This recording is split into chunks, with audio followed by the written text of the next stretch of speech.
चलिए बुलेटिन की शुरुआत करेंगे इस वक्त की बड़ी खबर के साथ। भरतपुर से मिल रही है। हिस्ट्री शीटर अजय झामरी हत्याकांड में पुलिस ने 3 बदमाशों को गिरफ्तार कर लिया है। देर रात बदमाशों के साथ पुलिस की मुठभेड़ हुई थी, जिसके बाद तीनों बदमाशों को गिरफ्तार किया गया। पुलिस को देख बदमाशों ने गोलियां चलाई, जिसके बाद पुलिस ने जवाबी कार्रवाई में फायरिंग भी की। जवाबी फायरिंग के दौरान तीनों बदमाशों के पैर में गोली लगी है। 25,000 रुपए के इनामी बदमाश तेजवीर सहित 2 अन्य साथियों को गिरफ्तार कर लिया गया। मुठभेड़ के दौरान डीएसटी इंचार्ज मुकेश कुमार के सीने में गोली लगी, लेकिन बुलेट प्रूफ जैकेट होने के कारण डीएसटी इंचार्ज बच गए। उद्योगनगर थाना इलाके से मुठभेड़ के दौरान तीनों बदमाशों को गिरफ्तार कर लिया गया है। हिस्ट्री शीटर अजय झामरी हत्याकांड में 3 आरोपियों को, ये जो बदमाश थे, अब ये गिरफ्त में आ चुके हैं।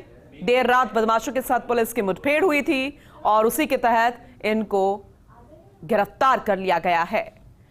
रवि सहयोगी हमारे साथ जुड़ चुके हैं, भरतपुर से उनका रुख करेंगे। रवि, विस्तार से पूरे मामले की जानकारी भी दीजिएगा कि अब इसमें अपडेट क्या है। वहीं जिन्हें गोली लगी थी पुलिस इंस्पेक्टर, उनकी अभी हालत कैसे? हालांकि बुलेट प्रूफ ने उनकी जान बचा दी है, उस जैकेट ने उनकी जान बचा दी है, लेकिन फिर भी अभी उनकी हालत कैसी है?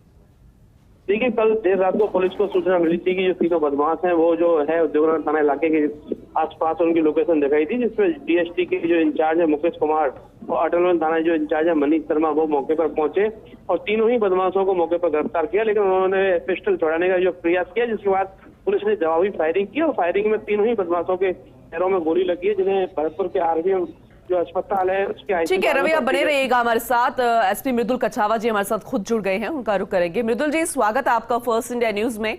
और एक बार फिर से सराहना करनी पड़ेगी आपकी और आपकी पूरी टीम की, एक बार फिर से एक्शन मोड में और एक और कामयाबी मिली है, लेकिन आपसे पूरी डिटेल लेना चाहेंगे।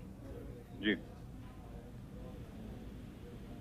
देखिए, कुल इस प्रकरण में बात ये थी कि 27 तारीख को अजय झामरी नामक एक व्यक्ति की हत्या हुई थी। ब्रॉड डे लाइट में ये मर्डर हुआ था। बस स्टैंड के आसपास की घटना थी और निश्चित तौर पे एक गंभीर घटना थी शहर के लिए। उसी के बाद से घटना की गंभीरता को देखते हुए टीमों का गठन किया गया।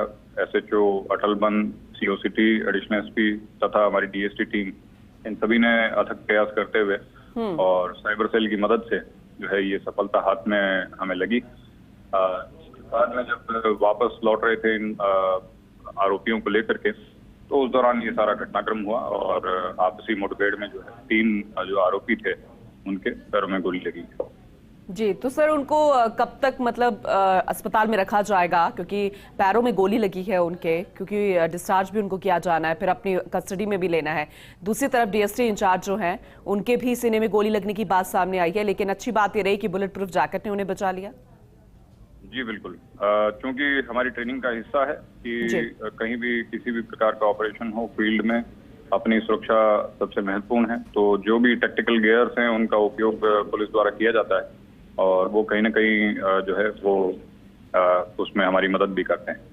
वर्तमान में तीनों ही आरोपी जो हैं वो आरबीएम अस्पताल में जेर इलाज हैं और जैसी डॉक्टर से बातचीत हुई है तो संभवतः उनको एसएमएस अस्पताल रेफर किया जाएगा आगामी उपचार के लिए, उसके लिए। जी चलिए, ठीक है मृदुल जी, बहुत शुक्रिया फर्स्ट इंडिया से बातचीत करने के लिए, जानकारी देने के लिए। और इनकी प्रक्रिया का यह हिस्सा था, जैसे कि उन्होंने जानकारी दी, डीएसटी इंचार्ज को सीने में गोली लगी, मुठभेड़ हुई थी हिस्ट्री शीटर अजय झामरी हत्याकांड के बदमाशों के साथ। फिलहाल तीनों आरोपी धरे गए हैं और तीनों ही बदमाशों को गिरफ्तार कर लिया गया, लेकिन उनके तीनों के पैरों में गोली लगी है। फिलहाल उन्हें अस्पताल में भर्ती कराया गया है। बहुत जल्द डिस्चार्ज कर एक बार फिर से अपनी कस्टडी में लेकर आगे की प्रक्रिया जारी रहेगी। रवि भी हमारे साथ सहयोगी लगातार बने हुए थे। रवि, आपका बहुत शुक्रिया, आगे भी आपसे अपडेट लेंगे। फिलहाल इस जानकारी के लिए धन्यवाद।